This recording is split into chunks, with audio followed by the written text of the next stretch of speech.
acting like the type of person you already believe yourself to be. Like all aspects of habit formation, this, too, is a double-edged sword. When working for you, identity change can be a powerful force for self-improvement.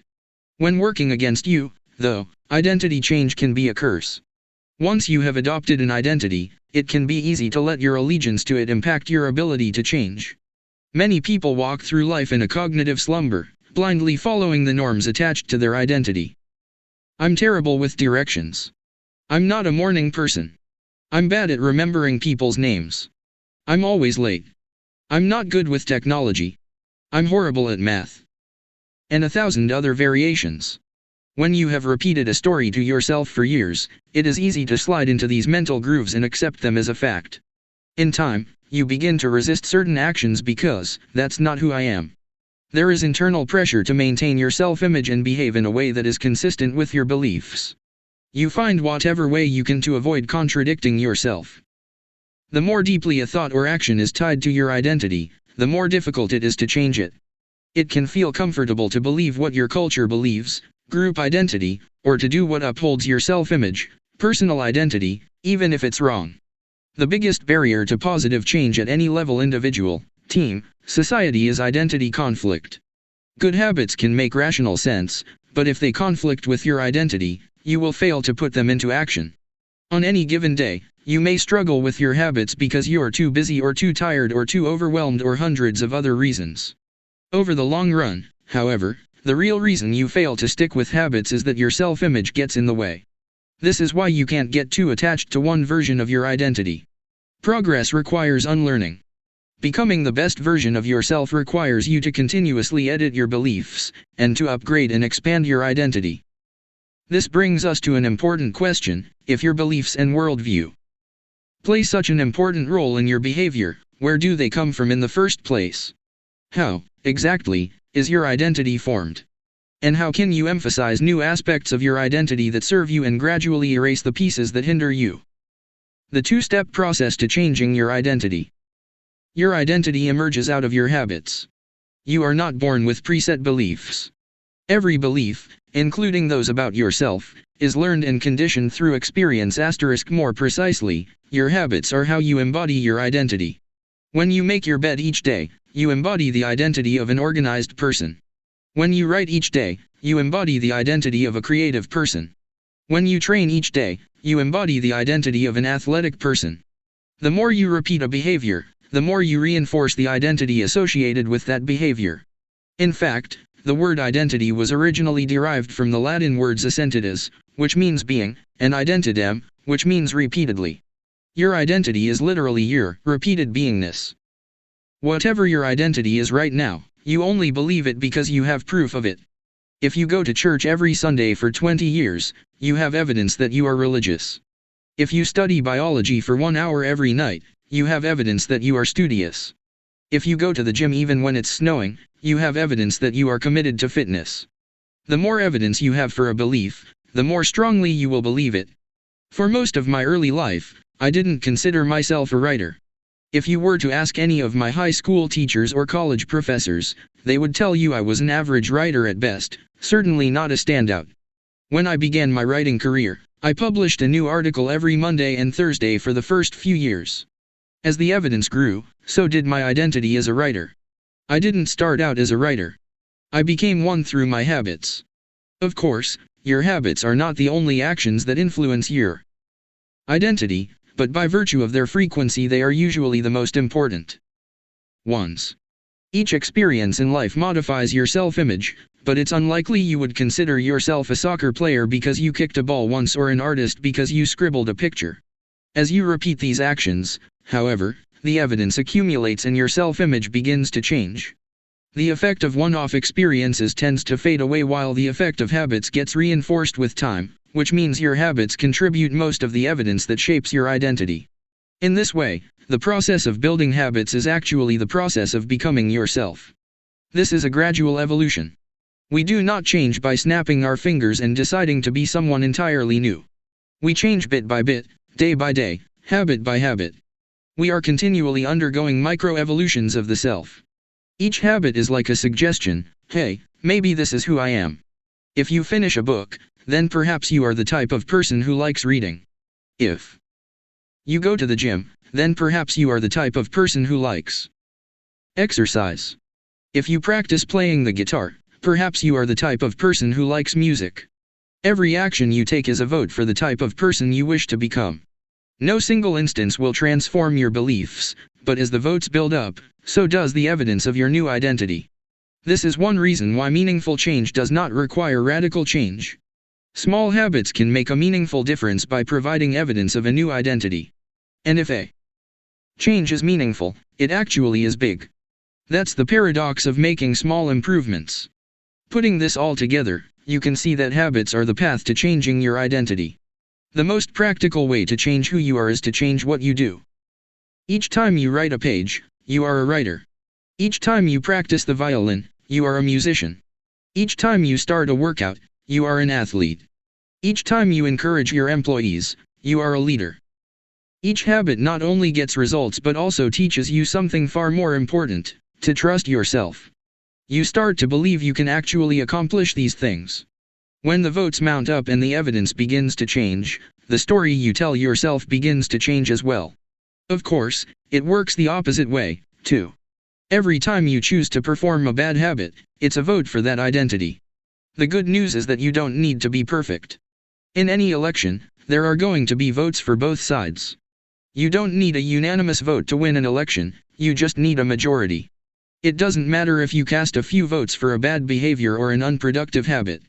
Your goal is simply to win the majority of the time. New identities require new evidence. If you keep casting the same votes you've always cast, you're going to get the same results you've always had. If nothing changes, nothing is going to change. It is a simple two-step process. 1. Decide the type of person you want to be. 2. Prove it to yourself with small wins. First, decide who you want to be. This holds at any level as an individual, as a team, as a community, as a nation. What do you want to stand for? What are your principles and values? Who do you wish to become? These are big questions, and many people aren't sure where to begin, but they do know what kind of results they want, to get six-pack abs or to feel less anxious or to double their salary. That's fine. Start there and work backward from the results you want to the type of person who could get those results. Ask yourself, who is the type of person that could get the outcome I want? Who is the type of person that could lose 40 pounds? Who is the type of person that could learn a new language? Who is the type of person that could run a successful startup? For example, who is the type of person who could write a book? It's probably someone who is consistent and reliable. Now your focus shifts from writing a book, outcome-based, to being the type of person who is consistent and reliable, identity-based. This process can lead to beliefs like, I'm the kind of teacher who stands up for her students. I'm the kind of doctor who gives each patient the time and empathy they need. I'm the kind of manager who advocates for her employees. Once you have a handle on the type of person you want to be, you can begin taking small steps to reinforce your desired identity. I have a friend who lost over 100 pounds by asking herself, what would a healthy person do? All day long, she would use this question as a guide. Would a healthy person walk or take a cab? Would a healthy person order a burrito or a salad? She figured if she acted like a healthy person long enough, eventually she would become that person. She was right. The concept of identity-based habits is our first introduction to another key theme in this book, feedback loops. Your habits shape your identity, and your identity shapes your habits. It's a two-way street. The formation of all habits is a feedback loop, a concept we will explore in depth in the next chapter, but it's important to let your values, principles, and identity drive the loop rather than your results. The focus should always be on becoming that type of person, not getting a particular outcome. The real reason habits matter. Identity change is the North Star of habit change. The remainder of this book will provide you with step-by-step instructions on how to build better habits in yourself, your family, your team, your company, and anywhere else you wish. But the true question is, are you becoming the type of person you want to become? The first step is not what or how, but who. You need to know who you want to be. Otherwise, your quest for change is like a boat without a rudder. And that's why we are starting here. You have the power to change your beliefs about yourself. Your identity is not set in stone. You have a choice in every moment. You can choose the identity you want to reinforce today with the habits you choose today. And this brings us to the deeper purpose of this book and the real reason habits matter. Building better habits isn't about littering your day with life hacks. It's not about flossing one tooth each night or taking a cold shower each morning or wearing the same outfit each day. It's not about achieving external measures of success like earning more money, losing weight, or reducing stress. Habits can help you achieve all of these things, but fundamentally they are not about having something. They are about becoming someone. Ultimately, your habits matter because they help you become the type of person you wish to be. They are the channel through which you develop your deepest beliefs about yourself. Quite literally, you become your habits. Chapter Summary. There are 3 levels of change: outcome change, process change, and identity change. The most effective way to change your habits is to focus not on what you want to achieve, but on who you wish to become. Your identity emerges out of your habits. Every action is a vote for the type of person you wish to become. Becoming the best version of yourself requires you to continuously edit your beliefs, and to upgrade and expand your identity. The real reason habits matter is not because they can get you better results, although they can do that, but because they can change your beliefs about yourself. 3. How to build better habits in 4 simple steps. In 1898, a psychologist named Edward Thorndike conducted an experiment that would lay the foundation for our understanding of how habits form and the rules that guide our behavior. Thorndike was interested in studying the behavior of animals, and he started by working with cats. He would place each cat inside a device known as a puzzle box. The box was designed so that the cat could escape through a door by some simple act, such as pulling at a loop of cord, pressing a lever, or stepping on a platform. For example, one box contained a lever that, when pressed, would open a door on the side of the box. Once the door had been opened, the cat could dart out and run over to a bowl of food. Most cats wanted to escape as soon as they were placed inside the box. They would poke their nose into the corners, stick their paws through openings, and claw at loose objects. After a few minutes of exploration, the cats would happen to press the magical lever, the door would open, and they would escape. Thorndike tracked the behavior of each cat across many trials. In the beginning, the animals moved around the box at random. But as soon as the lever had been pressed and the door opened, the process of learning began. Gradually, each cat learned to associate the action of pressing the lever with the reward of escaping the box and getting to the food. After 20 to 30 trials, this behavior became so automatic and habitual that the cat could escape within a few seconds. For example, Thorndike noted, Cat 12 took the following times to perform the act: 160 seconds, 30 seconds, 90 seconds, 60, 15, 28, 20, 30, 22, 11, 15, 20, 12, 10, 14, 10, 8, 8, 5, 10, 8, 6, 6, 7. During the first 3 trials, the cat escaped in an average of 1.5 minutes. During the last 3 trials, it escaped in an average of 6.3 seconds. With practice, each cat made fewer errors and their actions became quicker and more automatic. Rather than repeat the same mistakes, the cat began to cut straight to the solution. From his studies, Thorndike described the learning process by stating, behaviors followed by satisfying consequences tend to be repeated, and those that produce unpleasant consequences are less likely to be repeated. His work provides the perfect starting point for discussing how habits form in our own lives. It also provides answers to some fundamental questions. Like, what are habits? And why does the brain bother building them at all? Why your brain builds habits. A habit is a behavior that has been repeated enough times to become automatic. The process of habit formation begins with trial and error. Whenever you encounter a new situation in life, your brain has to make a decision. How do I respond to this? The first time you come across a problem, you're not sure how to solve it. Like Thorndike's cat, you're just trying things out to see what works. Neurological activity in the brain is high during this period. You are carefully analyzing the situation and making conscious decisions about how to act. You're taking in tons of new information and trying to make sense of it all. The brain is busy learning the most effective course of action. Occasionally, like a cat pressing on a lever, you stumble across a solution. You're feeling anxious, and you discover that going for a run calms you down. You're mentally exhausted from a long day of work, and you learn that playing video games relaxes you. You're exploring, and then bam, a reward. After you stumble upon an unexpected reward, you alter your strategy for next time. Your brain immediately begins to catalog the events that preceded the reward.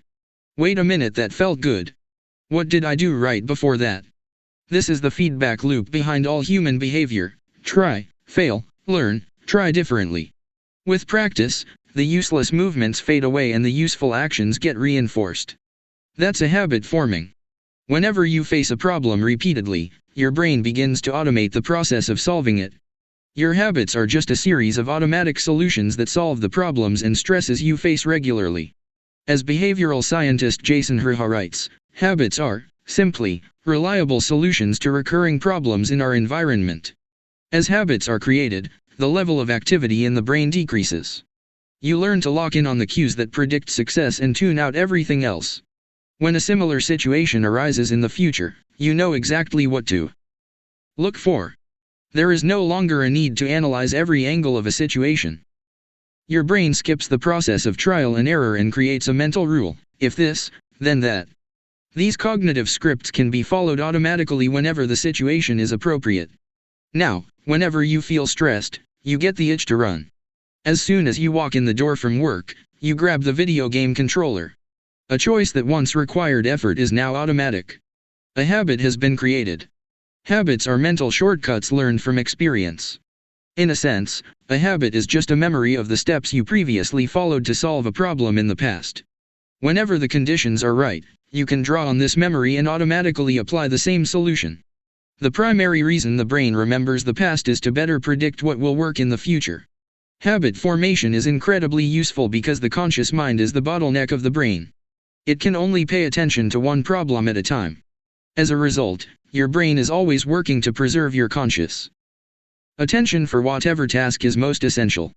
Whenever possible, the conscious mind likes to pawn off tasks to the non-conscious mind to do automatically. This is precisely what happens when a habit is formed. Habits reduce cognitive load and free up mental capacity, so you can allocate your attention to other tasks.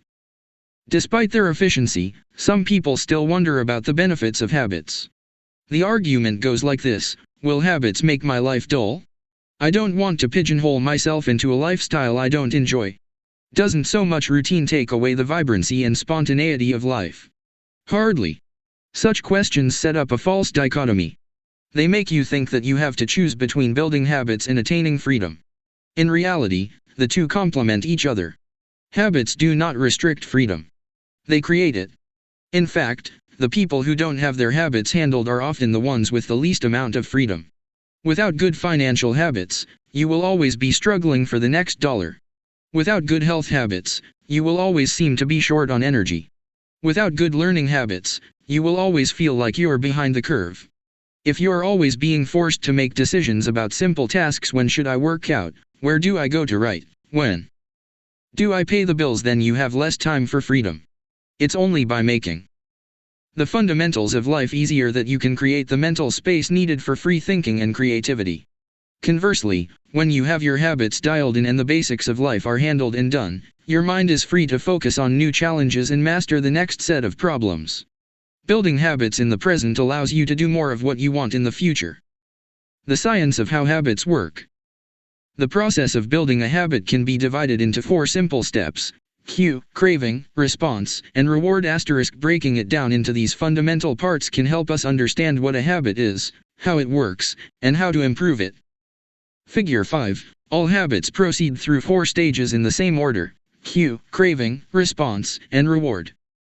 This 4-step pattern is the backbone of every habit, and your brain runs through these steps in the same order each time.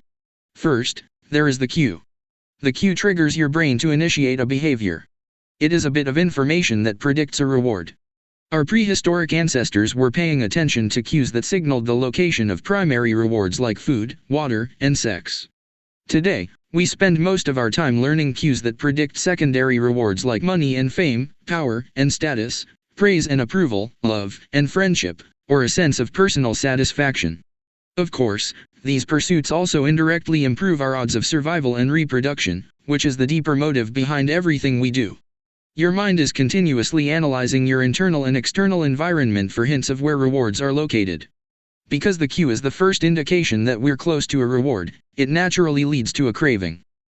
Cravings are the second step, and they are the motivational force behind every habit. Without some level of motivation or desire, without craving a change, we have no reason to act. What you crave is not the habit itself but the change in state it delivers. You do not crave smoking a cigarette, you crave the feeling of relief it provides. You are not motivated by brushing your teeth but rather by the feeling of a clean mouth. You do not want to turn on the television, you want to be entertained. Every craving is linked to a desire to change your internal state. This is an important point that we will discuss in detail later. Cravings differ from person to person. In theory, any piece of information could trigger a craving, but in practice, people are not motivated by the same cues. For a gambler, the sound of slot machines can be a potent trigger that sparks an intense wave of desire. For someone who rarely gambles, the jingles and chimes of the casino are just background noise. Cues are meaningless until they are interpreted. The thoughts, feelings, and emotions of the observer are what transform a cue into a craving. The third step is the response. The response is the actual habit you perform, which can take the form of a thought or an action. Whether a response occurs depends on how motivated you are and how much friction is associated with the behavior. If a particular action requires more physical or mental effort than you are willing to expend, then you won't do it. Your response also depends on your ability. It sounds simple, but a habit can occur only if you are capable of doing it. If you want to dunk a basketball but can't jump high enough to reach the hoop, well, you're out of luck. Finally, the response delivers a reward. Rewards are the end goal of every habit. The cue is about noticing the reward. The craving is about wanting the reward. The response is about obtaining the reward. We chase rewards because they serve two purposes. 1, they satisfy us, and 2, they teach us. The first purpose of rewards is to satisfy your craving. Yes, rewards provide benefits on their own. Food and water deliver the energy you need to survive. Getting a promotion brings more money and respect. Getting in shape improves your health and your dating prospects. But the more immediate benefit is that rewards satisfy your craving to eat or to gain status or to win approval. At least for a moment, rewards deliver contentment and relief from craving. Second, rewards teach us which actions are worth remembering in the future. Your brain is a reward detector. As you go about your life, your sensory nervous system is continuously monitoring which actions satisfy your desires and deliver pleasure. Feelings of pleasure and disappointment are part of the feedback mechanism that helps your brain distinguish useful actions from useless ones. Rewards close the feedback loop and complete the habit cycle. If a behavior is insufficient in any of the 4 stages, it will not become a habit. Eliminate the cue and your habit will never start. Reduce the craving and you won't experience enough motivation to act. Make the behavior difficult and you won't be able to do it. And if the reward fails to satisfy your desire, then you'll have no reason to do it again in the future. Without the first 3 steps, a behavior will not occur. Without all 4, a behavior will not be repeated. The habit loop. Figure 6. The 4 stages of habit are best described as a feedback loop. They form an endless cycle that is running every moment you are alive. This habit loop is continually scanning the environment, predicting what will happen next, trying out different responses, and learning from the results. In summary, the cue triggers a craving, which motivates a response, which provides a reward, which satisfies the craving and, ultimately, becomes associated with the cue. Together, these 4 steps form a neurological feedback loop: cue, craving, response, reward, cue, craving, response, reward that ultimately allows you to create automatic habits. This cycle is known as the habit loop. This 4-step process is not something that happens occasionally, but rather it is an endless feedback loop that is running and active during every moment you are alive. Even now, the brain is continually scanning the environment, predicting what will happen next, trying out different responses, and learning from the results. The entire process is completed in a split second, and we use it again and again without realizing everything that has been packed into the previous moment. We can split these 4 steps into 2 phases, the problem phase and the solution phase. The problem phase includes the cue and the craving, and it is when you realize that something needs to change. The solution phase includes the response and the reward, and it is when you take action and achieve the change you desire.